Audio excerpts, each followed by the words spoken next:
Assalamualaikum warahmatullahi wabarakatuh. Yalah, selamat malam untuk Nusa Nambo di seputaran Kota Payakumbuh, Kabupaten Limau Kota, dan di Bukit Tinggi, di Batu Ampar, di Duri Rijah ya. Duri Andalas, dan dari sedang monitor di acara Salam Bergurau. Tapi yang mau minta maaf juga kalau Nusa Nambo di rumah agak terlambat seketik. Dek hari hujan mengingat dan menimbang. Jadi ditimbang mana? Kalau ditimbang mana? Tidak semua balik dia. Yalah. Bagi Nusa Nambo yang sedang melelo batuang di kedai spesial mana kau di kedai Pak Haji Indra, itu mantan damkar dulu ya Pak Budi ya. Ya betul. Ayolah, bagi Nusa Nambo rumah kini ambo ada bintang tamu atau tamu ambo dari damkar, yaitu Bapak Budi Kurniawan, Kabid Damkar Kota Payakumbuh. Selamat malam Pak Kabid. Selamat malam Jo. Sudah tuh Pak Afrizal. Selamat malam Pak Afrizal. Jadi itu kau sambung usah masalah Khadijah memperkenalkan diri sendiri Jolana. Ayo. Mambu Khadijah status masih jomblo. Oh. Namanya terbilang tadi juga Pak lebih. Ayo. Baiklah, jadi bagi Nusa Nambo di rumah yang kabar-gabung masih tetap di nomor yang sama. Minta lagu atau kabatannya ke Pak damkar kita tentang seputaran kinerja damkar yang berada di Kota Payakumbuh.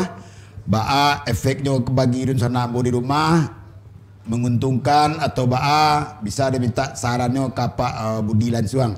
Jadi di malam kini kau sebelum kita terima telepon dulu, Chandra. Kita perkenalkan diri dulu ke Pak Budi Kurniawan. Selaku Kabid Damkar Kota Payakumbuh. Silakan perkenalkan diri dulu Pak Budi. Baik, terima kasih Jo. Selamat malam para penonton TV Denai dimanapun siaran ini bisa diterima. Izin saya memperkenalkan diri, nama saya Budi Kurniawan Esos. Saya adalah Kepala Bidang Pemadam Kebakaran Kota Payakumbuh yang diamanahi sudah 3 tahun ini. Dari tahun 2020 saya menjadi Kepala Bidang Pemadam Kebakaran Kota Payakumbuh Jo. Ya.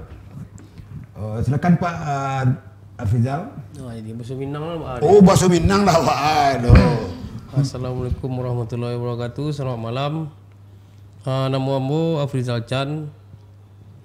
Panggilan Af, sehari-hari bertugas di Pemadam Kebakaran Kota Payakumbuh, di mana ambo sebagai inspektur muda pemadam kebakaran. Jadi inspektur gue Jo.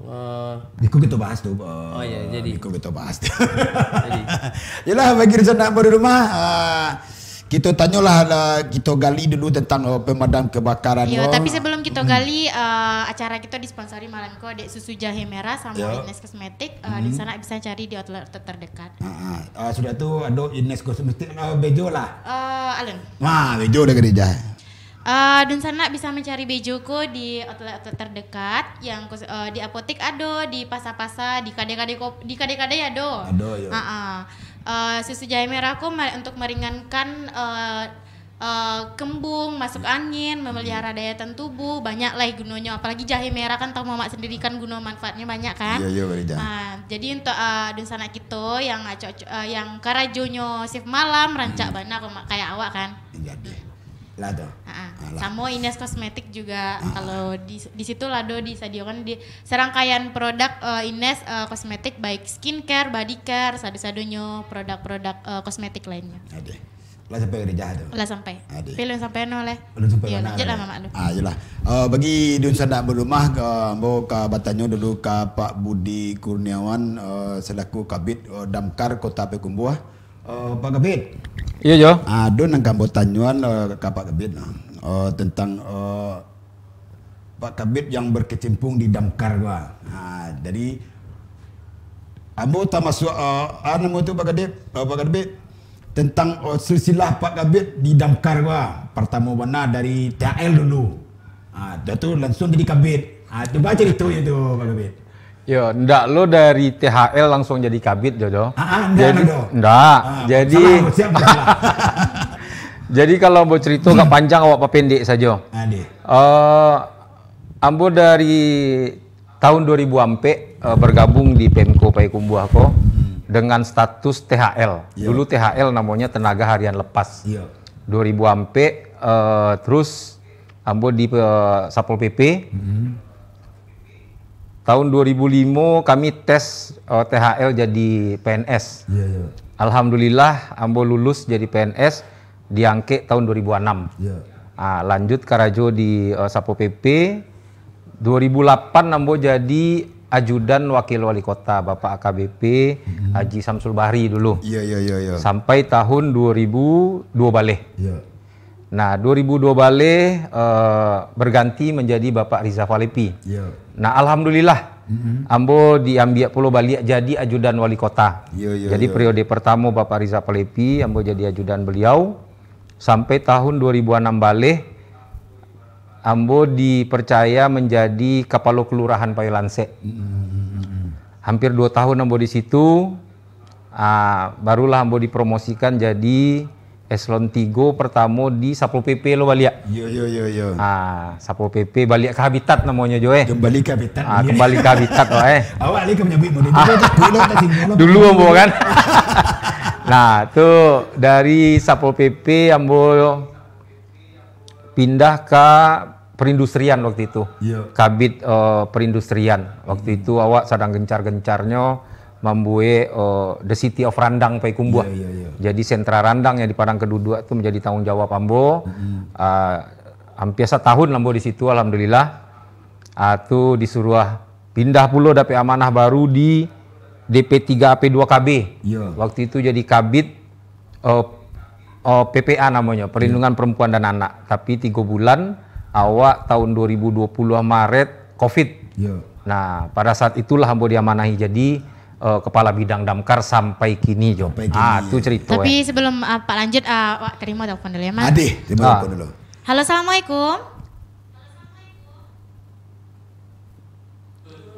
Terputih. Ya, beli awak ke rasa saja Pak Budi tadi tu. Rasa saya Pak Allah kayaknya ya. Kalau sampai ke kabit damkar. Bidang ya. Ke Pak Frizal tentang di damkar. Silakan Pak Frizal. Baik, mesti Jo. Kalau ambo lah bolak-balik sana aku. Bolak-balik boleh kaset. Jangan bolak-balik Pak, baju kumua baju ku Pak. Boleh kaset lama Mak Abi. Oh iya. Jadi mulai ambo jadi tenaga honorer dulu di Kota Payakumbuh aja tahun 2000. Tahun 2000. 2000 sampai 2002 awal. Ambo pindah jadi tenaga honorer di Kabupaten Tanah Datar. Kebetulan ambo mengikuti semua Sekda dulu. Sekda pindah dinas ke Tanah Datar ambo ikut. Alhamdulillah pas sampai bulan atau sekitar 5 bulan ambo di Tanah Datar kebetulan ada pengangkatan tes CPNS otonomi daerah pertama. Alhamdulillah waktu itu ambo 2002 langsung berdinas di Kabupaten Tanah Datar. Nah, awal ambo berdinas itu di bagian umum Sekretariat Kantor Bupati. 2005 ambo lah pindah ke Dinas PU. Masuk ke Payakumbuh bila? Masuk ke Payakumbuh 2007 balik. 2007 balik. Cuman sebelum 5 tahun sebelum ke Payakumbuh ambo lah di Damkar Jo di Tanah Datar. Dari 2000 sabalik. Kita balik ke Pak Budi di tentang di seputaran damkar. Salah berapa tahun Pak Budi di damkar Pak Budi? Yang untuk Kota Payakumbuh? Untuk Kota Payakumbuh ambo dari Maret 2020 berarti sampai kini 2 tahun 8 bulan. 2 tahun 8 bulan Jo. Jadi selama Pak Budi di damkar tu apa dia karajo-karajo yang ditugaskan untuk damkar Bo? Selain untuk memadamkan api, apa ya karajo yang lain tu Pak Budi?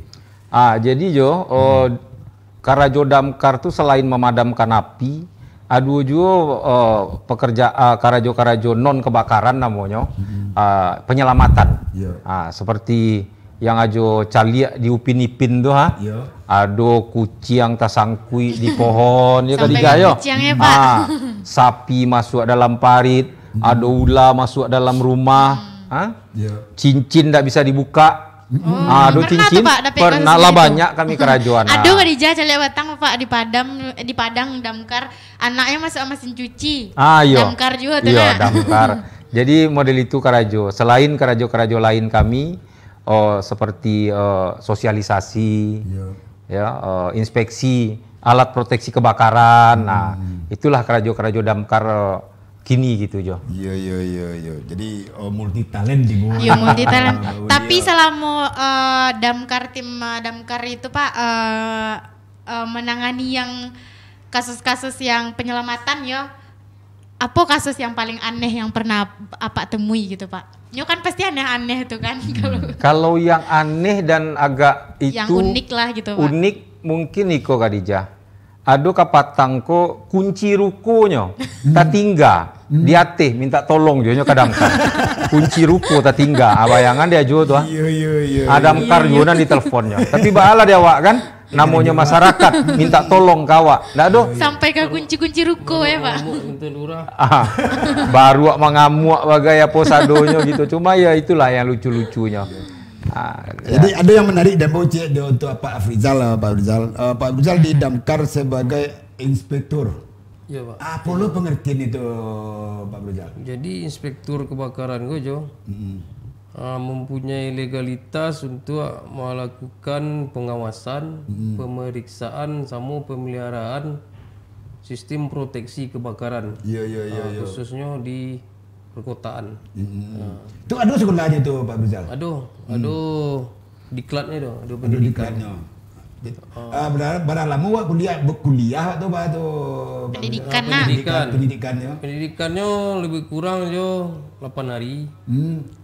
Diklat tuh itu diadakan di Pusat Pendidikan dan Pelatihan Pemadam Kebakaran di Provinsi DKI yang kerjasama sama Kementerian Dalam Negeri. Iya.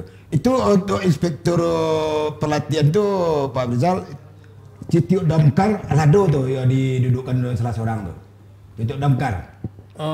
Ndak lo ada seluruh daerah tuh lo memenuhi tenaga ahli inspektur tuh le. Jadi alhamdulillah kalau di Pekumbu lah mau seorang. Kebetulan itu pun diperbantukan untuk wilayah kabupaten. Kalau dibutuhkan sama dinas pemadam kebakaran di kabupaten. Oh itu. Dia gereja tuh. Anu gereja Yon. Iya, pokoknya ada diklat sekolahnya, pendidikannya 8 hari. Lumayan capek ya. Iyalah, soalnya damkar go gereja harus tangkap kerja sosial.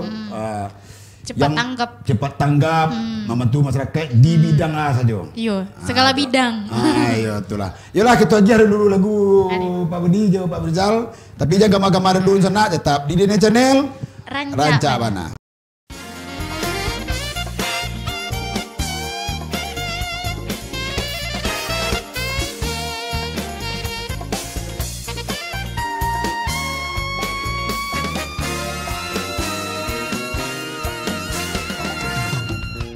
Ayolah Bapak Dek kita balik di acara Salam Begoro di segmenan kedua di malam kini go masih bersama Bojo Semalaga Jo Khadijah yo. Masih Jo Pak Budi Kurniawan Jo Pak Afrizal. Ayo kita balik ke Pak Budi balik Khadijah. Kita bertanya tentang seputaran damkar Jo Khadijah. Tanya Mama dulu. Soalnya damkar ko ada motonya Khadijah. Motonya tuh. Pantang pulang sebelum padam. Kalau dipadamkan api cinta apa tuh? Jangan sampai. Jangan sampai tidak jadi ya. Jangan sampai tidak jadi. Jadi kalau seandainya api cinta Khadijah sedang membara, jangan dipadamkan. Biar juga memadamkan. Batu Mama madamkan ya? Ya boleh kan membara lah. Gitu. Kita boleh Pak Budi boleh Khadijah. Pak Budi, tentang damkar Pak Budi. Untuk masyarakat apa yang bisa Pak Budi sampaikan untuk masyarakat di seputar Kota Pekumbu Pak Budi tentang namanya itu Pak Budi yang sosialisasi kebakaran. Kebakaran tuh Budi. Kadang-kadang kan di masyarakat banyak yang iseng-iseng. Dado terjadi kebakaran do, pemadam di teleponnya do. Pak Budi untuk menyikapinya tuh. Ya kalau masalah telepon yang ndak ada kebakarannya menelpon, alhamdulillah kini lah jarang Jo. Lah jarang. Tapi ada cuci ya Pak. Kalaupun ada, kami himbau masyarakat ndak usah main-main dengan nomor telepon pemadam. Karena kalau misalnya pemadam tuh ditelepon, inyo pasti akan langsung keluar dari posko menuju lokasi itu dengan kecepatan tinggi. Nah, keluarnya tuh ala berisiko baik untuk personil dan pengguna jalan. Nah, iko awak main-main kan gitu kan. Soalnya iko emergency jadi kecepatannya tinggi betul, ya Pak. Khadijah, betul. Nah, jadi jangan gitu. Pergunakanlah nomor telepon pemadam kebakaran itu memang betul untuk apabila terjadi kebakaran atau mungkin bantuan penyelamatan lainnya. Beko jan beko main-main kan beko tiba tim damkar kasih itu kan. Itu bisa kalau memang you bana-bana kebakaran kan tuh ndak percaya tim damkar lah kan alamatnya sama kan. Tahu kok gara-gara juga kan. Acok kejadian kayak gitu tuh Pak. Iya, betul. Aduh di kampung Adijanya main-main kebakaran itu kan. Tuh tiba tapi bisa ndak percaya orang lain. Percaya orang lain. Nah, ya apabila Pak Afrizal pernah ndak Pak Afrizal untuk mambo oto damkar go Pak Afrizal? Mana kecepatannya paling tinggi tuh Pak Afrizal? Soalnya kejadian kebakaran satu daerah tuh Pak Afrizal langsung sopirnya.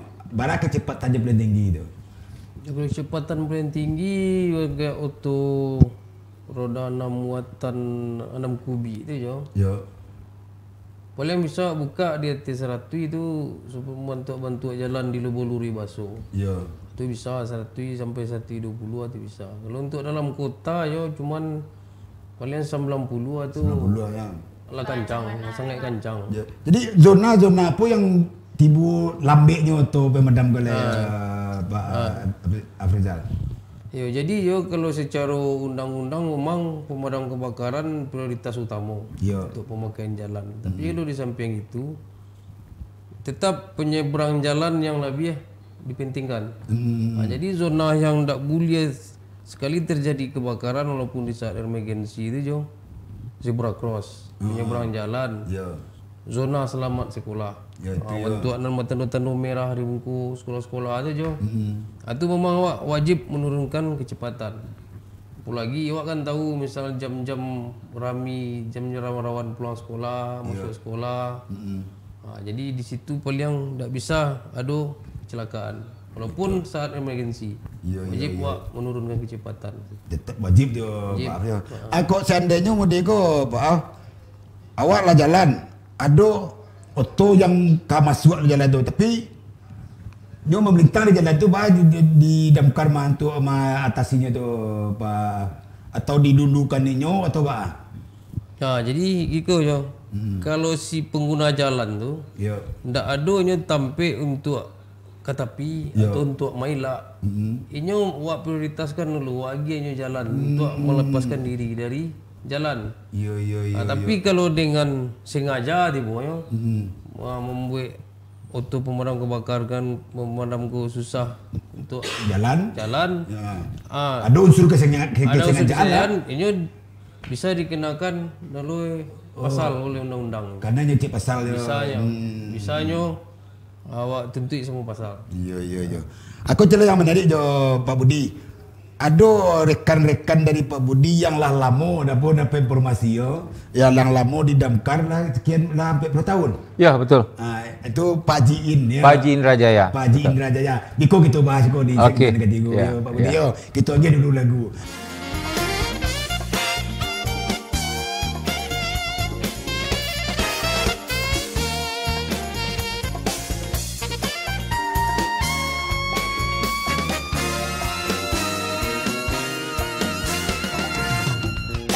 Ayolah balik gitu balik di acara Salam Bergurau masih bersama Bojo Ajo Simalaga Ajo Sikanija. Bersama Bojo Ajo Simalaga. Bersama Ajo Simalaga kan salam. Ayolah bagi sudah di rumah nampaknya di kini ko yo kita ndak nemu telepon lagi gereja yo. Ndak nemu telepon. Ndak nemu telepon kita berbincang jo Pak Budi jo Pak Afrizal dulu. Pak amin je gereja. Ndak ada amin gereja ndak terima cak lagi gereja. Ndak. Yalah Pak Budi, ada nang kamu tanyuan je Pak Budi tentang damkar yo Pak Budi. Sebatas pemadam kebakaran go dia Pak Budi umpama gini go. Terjadi kebakaran hutan. Itu apa ditugaskan untuk damkar jo Pak Budi? Seperti awak tahu kini jo. Kalau kebakaran hutan itu sebenarnya kan sudah ada petugas namanya karhutla. Nah, tapi damkar itu kini diminta juga siap siaga. Selagi memang sarana prasarana dan personil kita bisa mencapai titik api itu akan kita lakukan. Tetapi kalau tidak, kita akan standby saja di luar untuk mengamankan pemukiman penduduk di sekitar. Itu yang lebih kita prioritaskan. Jadi mungkin bertanya Pak Budi, dan masyarakat salah paham dan masyarakat salah anggapan ikutan kebakaran nak dibantu di pemadam doang kan itu. Jadi selagi mampu tarik Budi. Kita lanjutkan. Nah, seperti kebakaran bukit pun kayak begitu Jo. Kalau misalnya ada kebakaran bukit di puncak bukit, itu kalau bisa kita lakukan pemadaman, kita lakukan.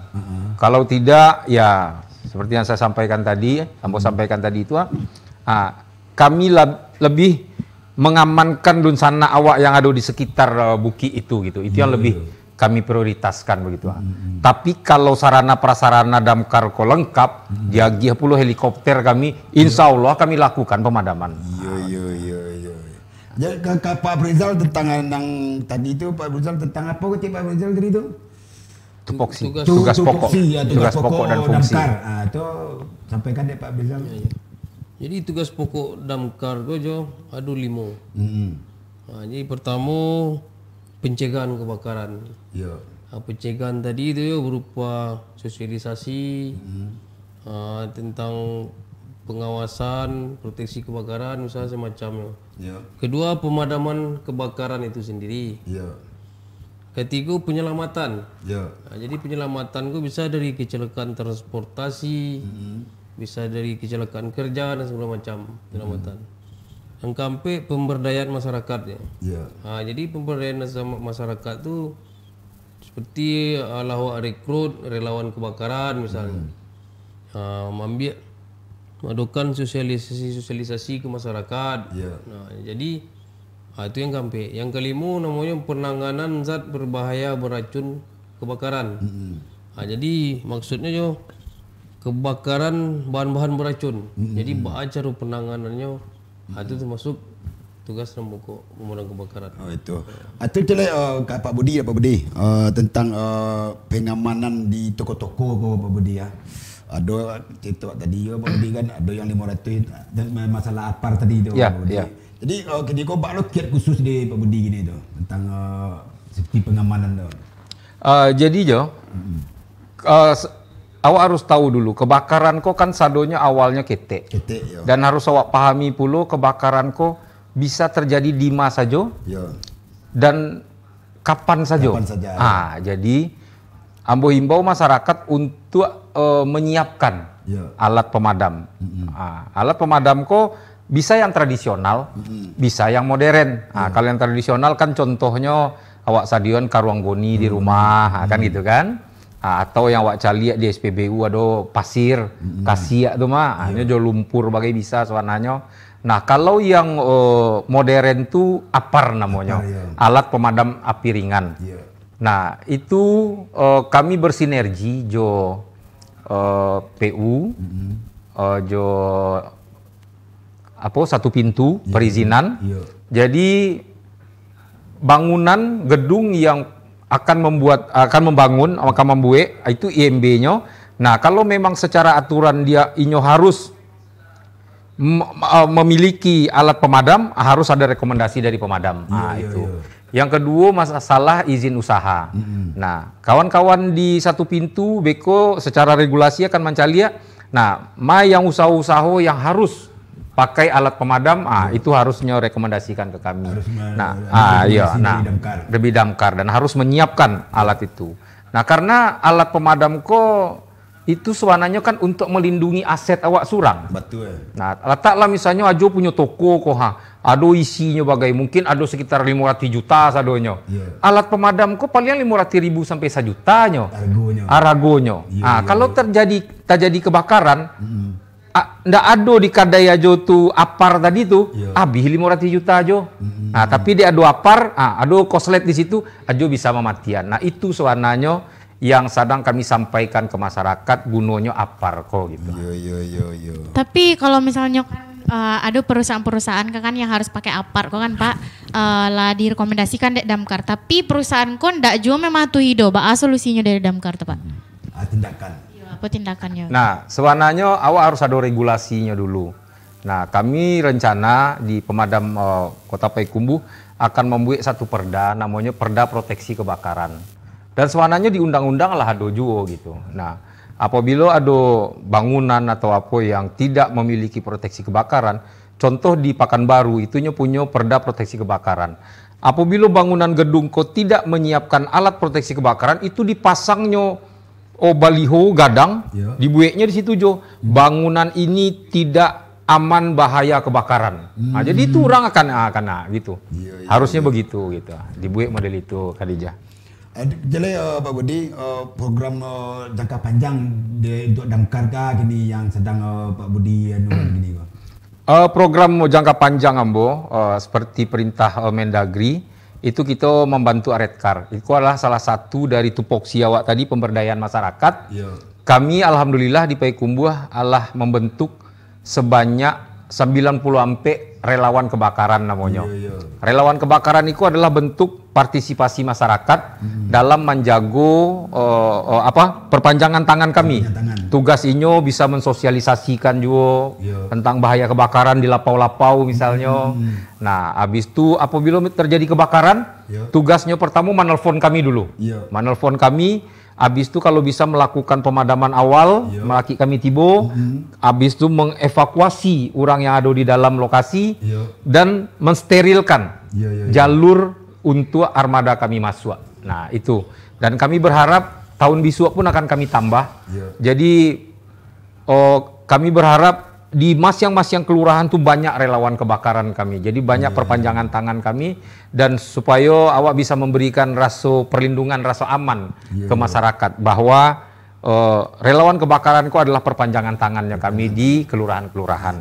Untuk sementara waktu anggota di Damkar berapa gini seluruhnya Pak Budi? Sampai kini anggota operasional kami itu ada sampai 3 orang dan 2 orang padusi itu di administrasi. Jadi ada 45 orang sadanya. Ada yang menarik demo tadi Pak Budi tentang yang lama di Damkar itu Pak Ji Indra itu Pak Budi ceritain Pak kisahnya tuh Pak Budi. Ambo lah lama kenal jo Pak Ji Indra ko. Pak Ji Indra ko setahu ambo adalah anggota pemadam kebakaran paling lama mungkin. Mungkin ambo rasa bukan di Payakumbuh di Sumatera Barat, tapi di Indonesia. Di Indonesia. Kita masuk rekor muri. Ya, sampai 10 tahun, bayangkan. Sampai 10 tahun itu beliau sampai tahun inyo jadi tenaga honor dulu dan 36 tahun jadi PNS. Dan itu tidak pernah pindah. Jadi di pemadam saya dari pertama masuk sampai beliau pensiun. Dan kami pun di pemadam kebakaran Kota Payakumbuh menganggap beliau ko orang tua kami. Sesepuh kami bana. Sesepuh kami bana. Sampai 10 tahun jo. Bayangkanlah pengabdian beliau untuk pemadam kebakaran Payakumbuh. Jelah bagi Nusantara Ambo di rumah itulah perbincangan Ambo jo Pak Budi Kurniawan. Iya, tapi sebelum Mama tutup lu tutup ledo. Awak meminta imbauan dari Pak Budi. Iya. Untuk Kan masyarakat. banyak masyarakat awam awak yang tak tahu bara nomornya, acara menghubunginya gitu. Kita serahkanlah ke Pak Budi ya. Silakan Pak Budi. Oke, untuk masyarakat Kota Payakumbuh dan untuk para penonton TV Denai dimanapun berada. Himbauan dari kami Damkar tentang pencegahan kebakaran kok. Yang pertama sekali adalah jangan awak terlalu banyak memakai saklar kok, apa namanya colokan kok, membebankan kok. Sambungan paralel itu pertama karena mau lihat kebakaran arus pendek kok yang banyak di Payakumbuh. Itu pertama. Terus yang kedua masalah listrik pun pariso jo lah namanya instalasi awak yang dia tiatuk gua mungkin lah 10 tahun lah 15 tahun lah 20 tahun tidak pernah rapuh kabelnya periso itu dimakan dimanci bagai itu yang kedua. Yang ketiga apabila awak meninggalkan rumah periso dulu kompor kok lah mati atau alun. Kadang ama-ama kok inyo sedang mangi indo mangi anaya sebentar atau pe kakadai sebentar beko sampai di kadai mota aja kawan dulu kok kompor itu pastikan bana. Kadang-kadang de Pak Budi ndak abala lu selayang dulu. Itu kan karena kelalaian awak kan begitu kan. Nah tuh masalah gas sebagai apabila awak meninggalkan rumah pastikan bana Gas tu lah wak kunci. Wak kunci. Kalau takwi bana buka bana. Regulator tu bana. Kalau takwi bana. Kapan perlu. Iya, tapi kan lawak patuhi langkah-langkah yang berikan saban takut jika terjadi kebakaran juga solusinya gitu Pak. Apabila terjadi kebakaran juga, yang pertama tolong simpan dulu nomor pemadam kebakaran. Untuk nomornya masyarakat. itu Pak. Nomor kami kini ada 2. Yang pertama 0752. Untuk Dunsana di rumah, aku nomor telepon kebakaran. Nomor telepon. Tolong dicatat. Ya, 0752 92913. Itu nomor telepon. Dan kini ada lo nomor WA. Lebih gampang. Lebih gampang ya Pak. Berkomunikasi awak. Nomor WA kami itu di 0853 2000 8113. Ambo ulangi balik ya. 0853 2000 8113. Nah, jadi bisa lebih gampang awak untuk berkomunikasi itu lewat WA. WA atau telepon biasa bisa juga tuh Pak, enggak? Telepon biasa. Itu WA, khusus WA saja. Iya. Jadi Pak Budi tentang kalau Pak Budi sampaikan nomor WA Pak Budi, kok seandainya ada masyarakat gitu yang iseng-iseng ke Pak Budi ya. Kan iseng-iseng. Ada ndak anunya ke masyarakat anu itu Pak Budi, umpamanya ada iseng-iseng, ketahuan orangnya, apa tindakan dari Damkar? Kalau itu kalau memang merugikan, merugikan apabila dalam perjalanan kami kecelakaan kah atau apa, mungkin itu bisa kami perkarakan karena ada pasalnya. Itu jangan sampai main-main. Jangan sampai di sana iseng-iseng kan ada kerajo. Cak nonton dan TV lah, ada kerajo ya kan? Paket banyak gua ataupun pemadam jelu. Dan lagi pun pemadam kunyo standby 24 jam. Siaga 24 jam. Jam barase dibutuhkan di Dunsana awak jam 2 malam, jam 3 malam. Teleponlah damkar tuh pasti tiba. Gitu. Ayolah, itu dong jelai terakhir Pak Budi tentang untuk DNI TV Pak Budi. Harapan Pak Budi untuk DNI TV. Yang pertama sekali, ambo mengucapkan terima kasih atas undangan DNI TV kepada kami Damkar Kota Payakumbuh karena acara itu ambo rasa bisa menjadi media sosialisasi untuk masyarakat awak. Dan kami menyampaikan informasi-informasi ke masyarakat, menyampaikan nomor, mengedukasi masyarakat tentang pencegahan kebakaran. Nah, itu sekali lagi Khadijah, kami mengucapkan terima kasih. Sama-sama. Dan ambo berharap DNI TV di Kota Payakumbuh tetap bisa eksis. Amin. Dan seperti slogannya, DNI TV Rancak Bana. Itu sesuai juga slogan moto dari Damkar. Pantang pulang sebelum pulang sebelum padam. Inilah bagi Dunsana berumah sampai di siko mengandung sana di acara Salam Begurau. Kok tasinggung sana kananya talentua keturun ketuan namo minta pun kadun sana ambo minta maaf namanya gitu. Bercanda di udara. Iya. Yalah, assalamualaikum warahmatullahi wabarakatuh. Dene channel Rancak Bana.